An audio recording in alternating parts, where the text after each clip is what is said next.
Bienvenidos a Generación Emprendedora, soy Jesús Bernadic, abogado y consultor jurídico, y en la primera parte del vídeo vamos a tratar aspectos fundamentales como lo relativo al comercio electrónico y a la publicidad comercial.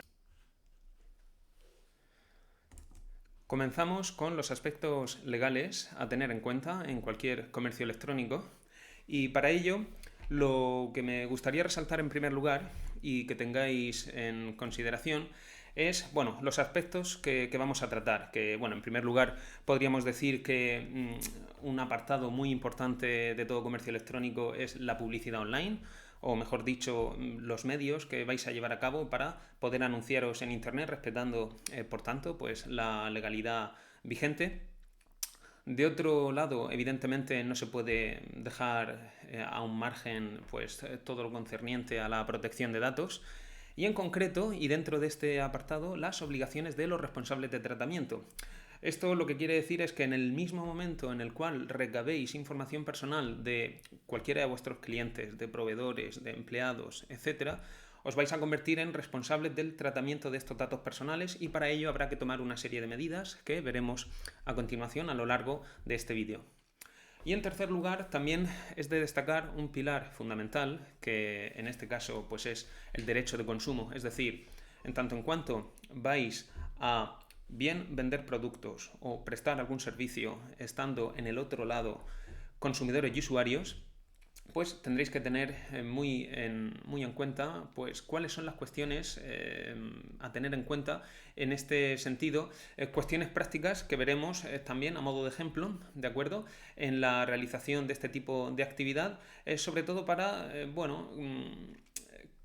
saber o conocer de antemano cuáles son los derechos y cuáles son las obligaciones a las que os tenéis que enfrentar en el mismo momento en el que ejerzáis la actividad. Pues empezando, por tanto, con el comercio electrónico, bien, no podemos olvidarnos de que no se exige, y es muy importante que esto lo grabéis en vuestra memoria, no se exige autorización administrativa previa para montar un comercio electrónico. Así como sí que se viene requiriendo esta necesidad cuando, por ejemplo, el comercio es de atención al cliente, de venta al público, a modo de licencia, entiéndase cualquier otro tipo de autorización administrativa, cualquier licencia relacionada con todo ello, pues es de obligatorio cumplimiento cuando la actividad se ejerce de venta al público. Sin embargo, cuando nos encontramos en el marco digital, para empezar a funcionar como tal, no es necesario recabar ningún tipo de autorización en este sentido. Y esto es un aspecto pues bastante importante que conviene tener en cuenta. Dicho lo cual, por tanto, distinguimos tres aspectos fundamentales dentro del comercio electrónico. Y es que tanto en la contratación escrita, es decir, la de toda la vida, como en la contratación electrónica, rigen las mismas reglas. Esto quiere decir que los contratos celebrados por medios electrónicos son igualmente válidos, o mejor dicho, tienen la misma validez que, que los contratos que se han podido celebrar de forma manuscrita. Es decir, rigen las mismas reglas. También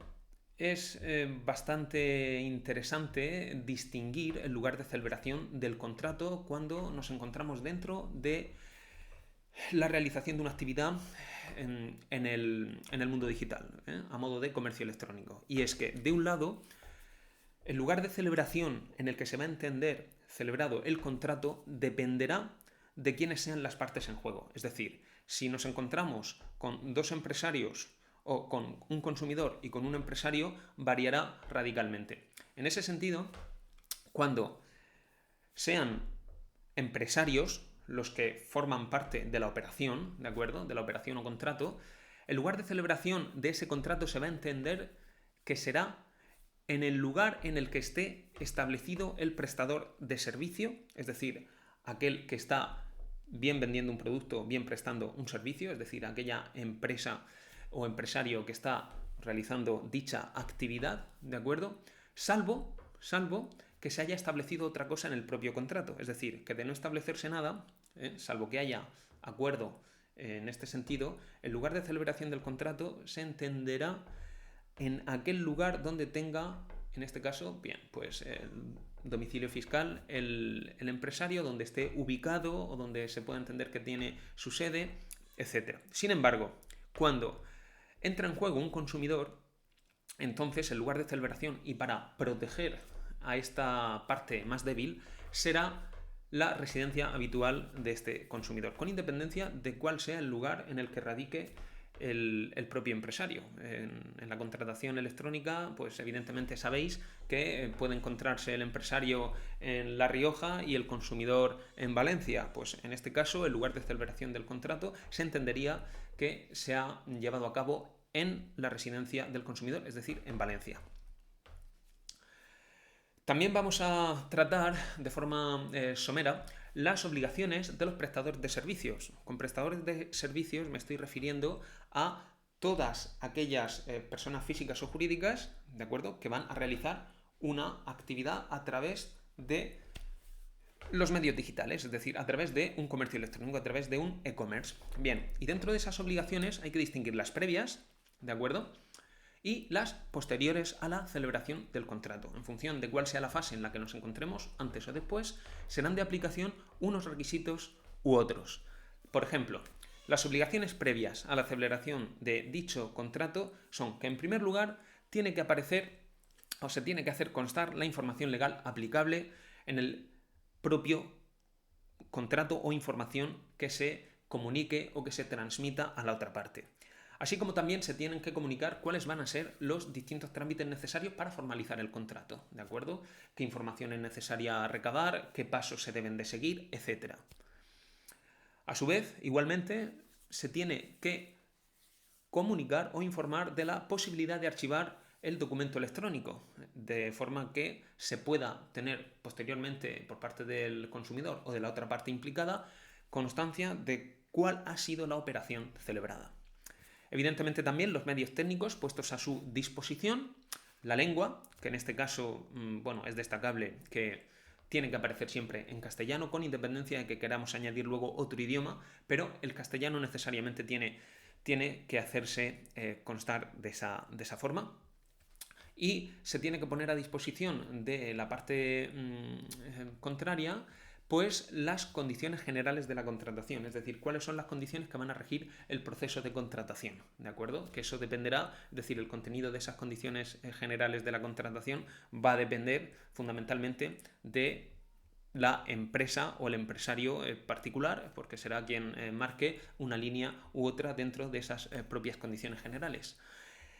Y además, pues decir que van a estar exentas de todas las informaciones que hemos visto con anterioridad las siguientes situaciones. Cuando el contrato se haya celebrado de mutuo acuerdo, en el sentido de que en el contrato se haya establecido de mutuo acuerdo que no es necesario que aparezca ninguna de la información a la que hemos hecho referencia, ¿de acuerdo? Es decir, cuando de mutuo acuerdo se diga, oye, no es necesario que aparezca todo lo anterior, pues no tendrá que aparecer así. Y evidentemente es necesario que además ninguna de las partes implicadas sea consumidora. Es decir, que nos estamos refiriendo exclusivamente a las operaciones o a los tratos entre empresas o empresarios. Y tampoco será necesario todo lo anterior cuando el contrato se haya celebrado por vía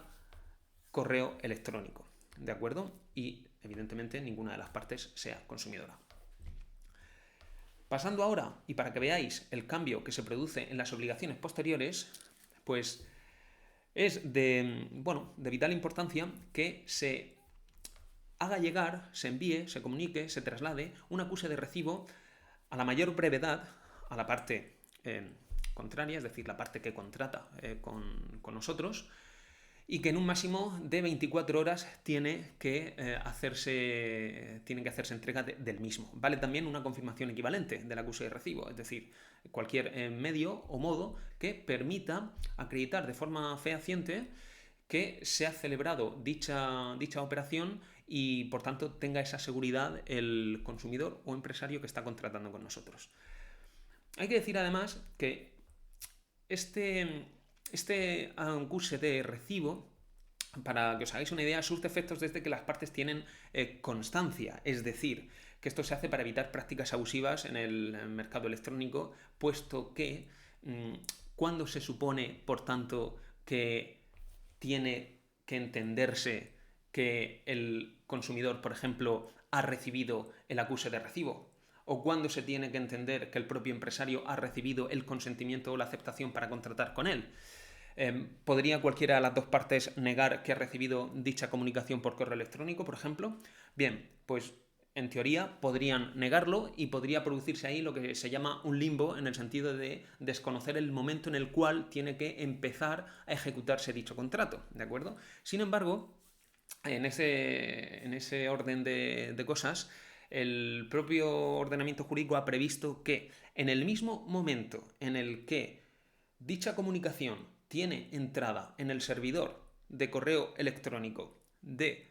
cualquiera de las partes,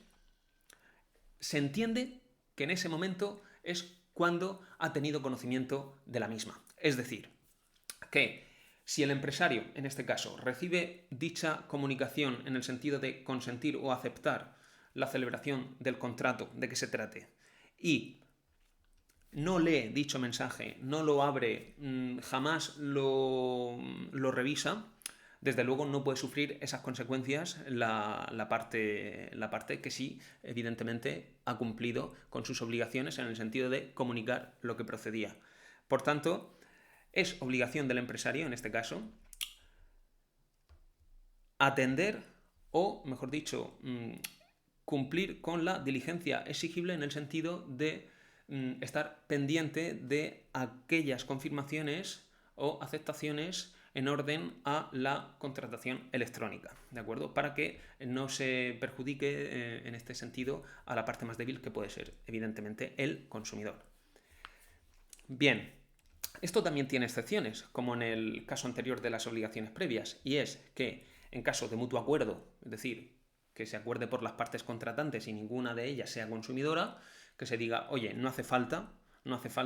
ni enviar o remitir acuse de recibo ni ninguna de las cuestiones que hemos visto anteriormente. O también entraría la excepción cuando el contrato sea celebrado por vía de correo electrónico y, evidentemente, ninguna de las partes sea consumidora. Bueno, pues a continuación, y relacionado de alguna manera con todo lo que hemos visto anteriormente, nos encontraríamos con las comunicaciones comerciales. Y es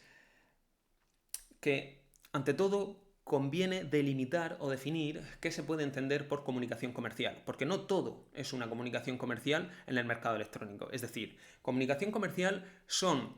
cualesquiera formas de comunicación dirigidas a promocionar, bien directa o indirectamente, tanto la imagen como los bienes o servicios, es decir, la actividad, en definitiva, de una empresa, organización o persona que realice, pues como venimos diciendo, una actividad empresarial, profesional, industrial, comercial o artesanal. ¿De acuerdo? Es decir, que quedaría excluida de las comunicaciones comerciales y por tanto de la normativa que rige toda esta sección que estamos tratando el día de hoy, quedarían excluidas las comunicaciones de datos de información y contacto, es decir, aquellas en las que ni se está promocionando ni se está intentando vender, entiéndase, la actividad o la dedicación profesional o personal de una empresa o persona, ¿de acuerdo? Es decir, que las invitaciones a contratar, véase por ejemplo el correo electrónico que se remite por parte de una empresa a un consumidor para tratar de concertar una reunión y en definitiva,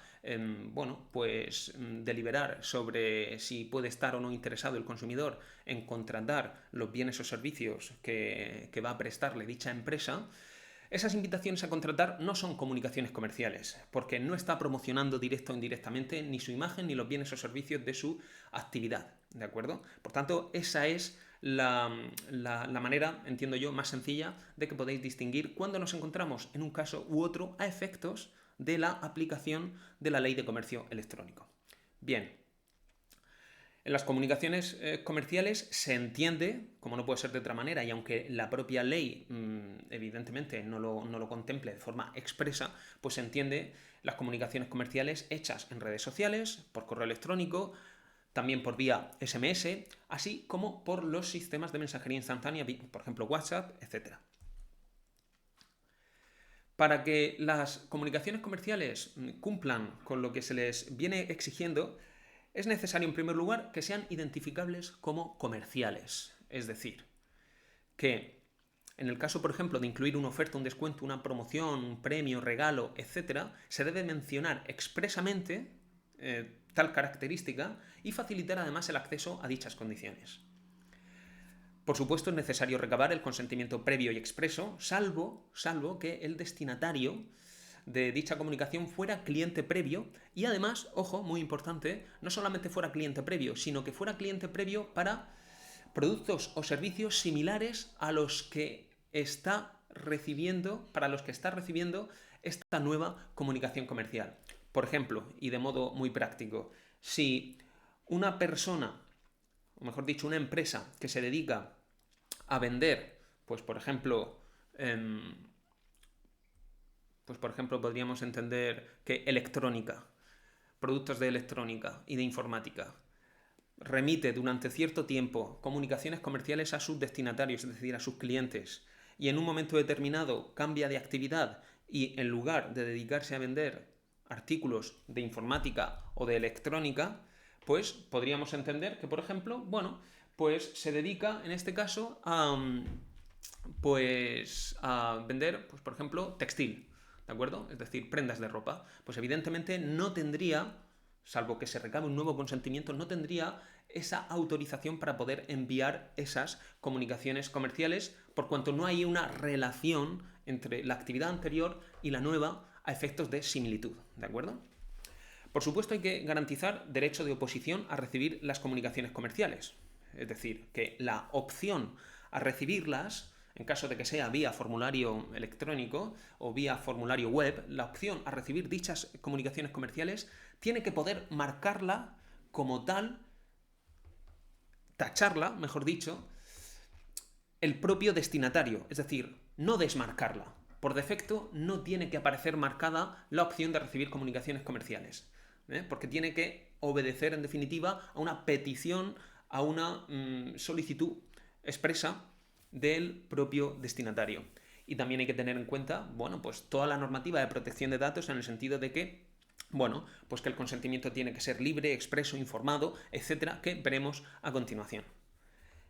Por supuesto, también las comunicaciones comerciales por teléfono deben ser de un número identificable y garantizar, asimismo, la oposición a este. Bien, en cuanto a las comunicaciones comerciales, y también para que podáis distinguir si se debe de cumplir, además de con la ley de comercio electrónico, con la normativa de protección de datos, en este orden de cosas, pues, por ejemplo, distinguimos de forma muy simplificada, en el caso de las direcciones de correo electrónico, ¿de acuerdo? Cuando en este caso se envían a direcciones que empiezan por info@empresax.com o contacto@empresax.com o comercial@ventas empresa.com.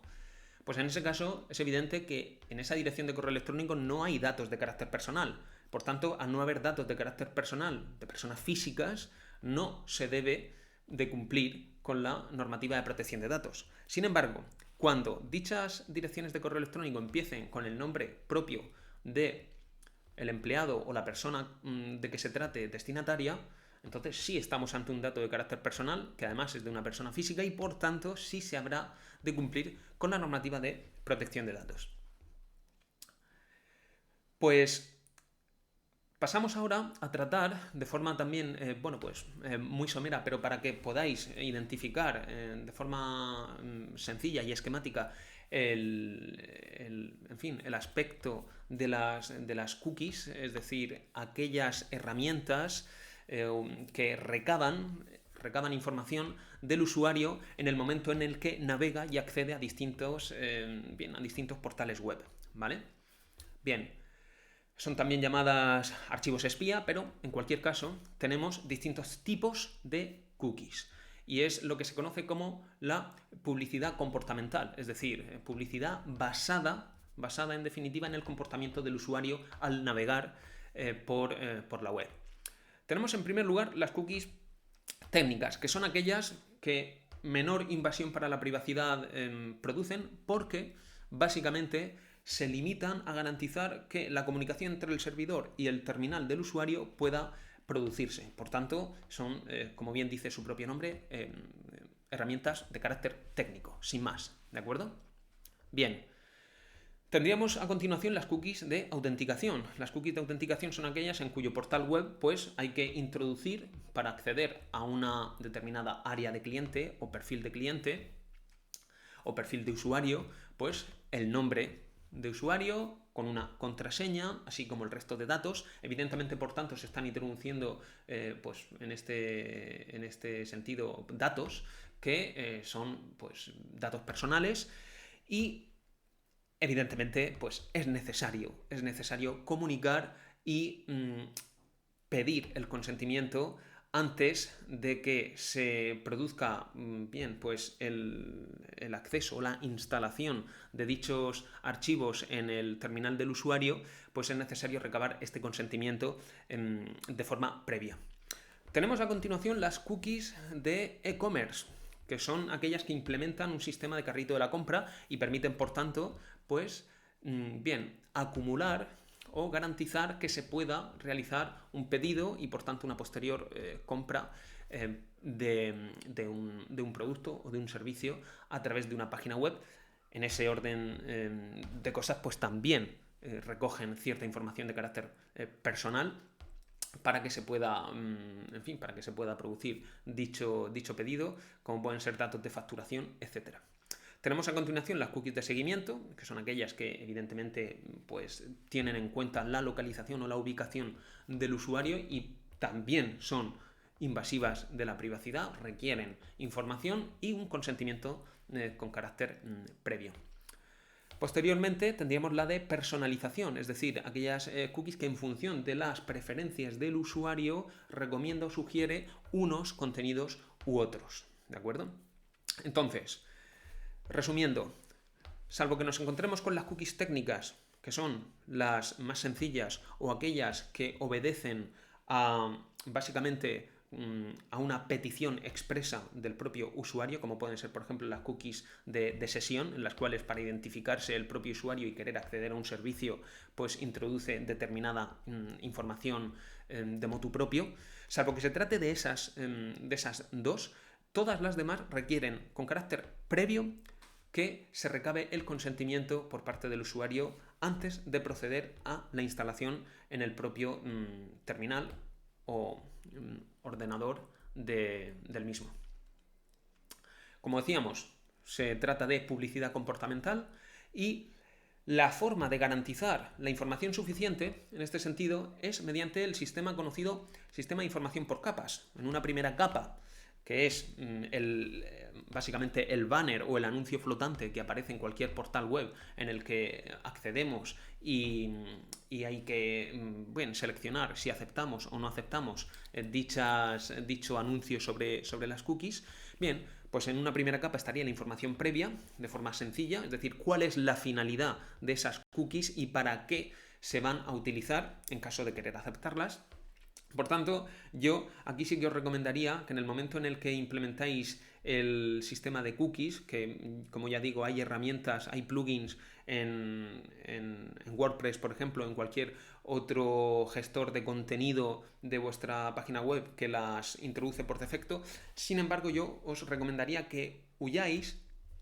de soluciones básicas en el sentido de definiciones, por ejemplo, se van a utilizar cookies para garantizar o para mejorar la experiencia de navegación del usuario. Bien, pues descripciones tan ambiguas o genéricas básicamente no permiten conocer o identificar para qué se van a utilizar este tipo de archivos o herramientas en el ordenador del usuario. Por tanto, la manera de garantizar una información suficiente al usuario, al internauta, sería,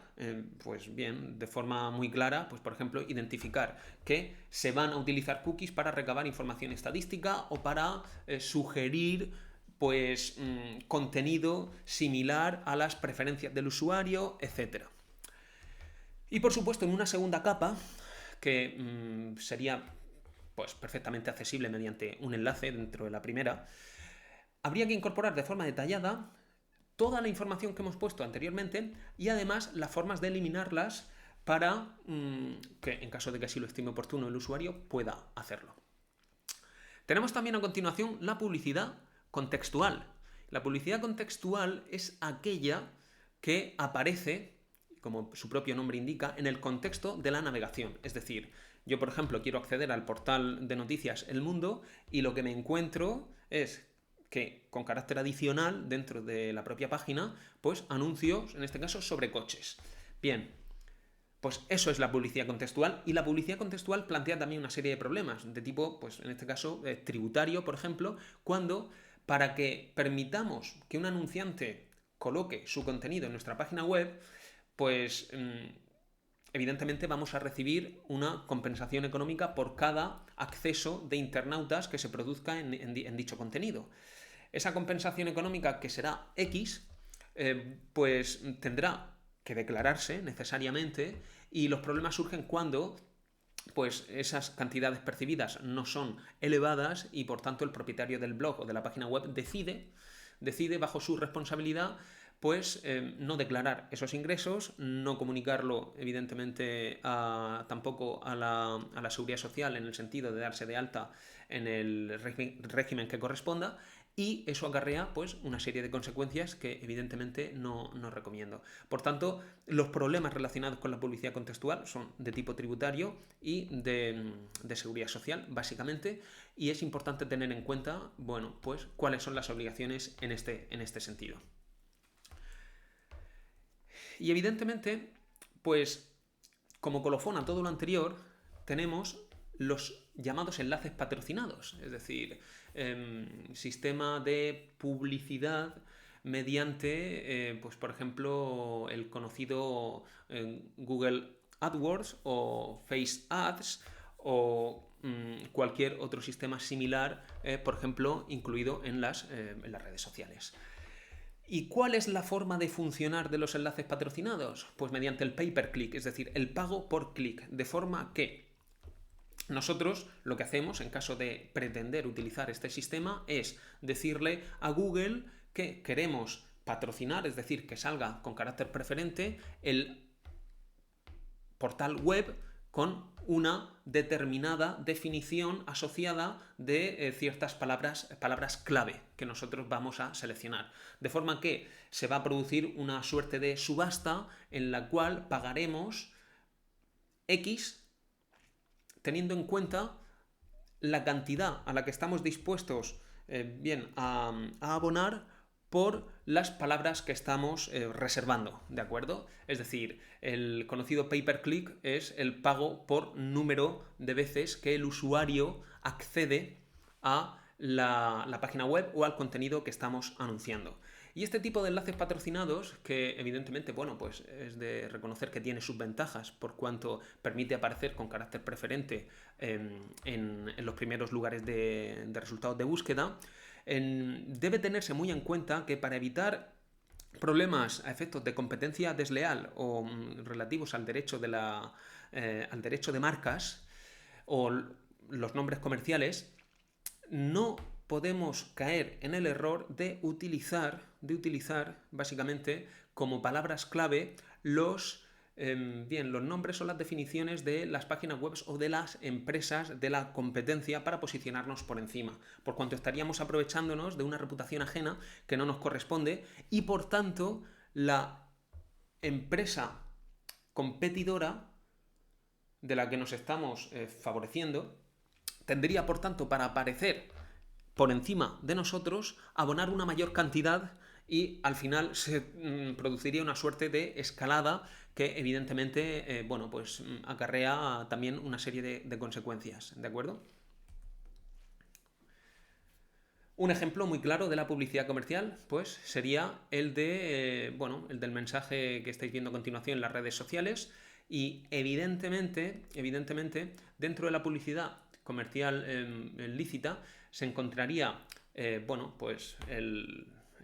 recuadro que aparece de, bueno, en este caso a la izquierda, a mi izquierda, y claramente se puede diferenciar por cuánto se identifica la palabra publi o publicidad. Bien, esto,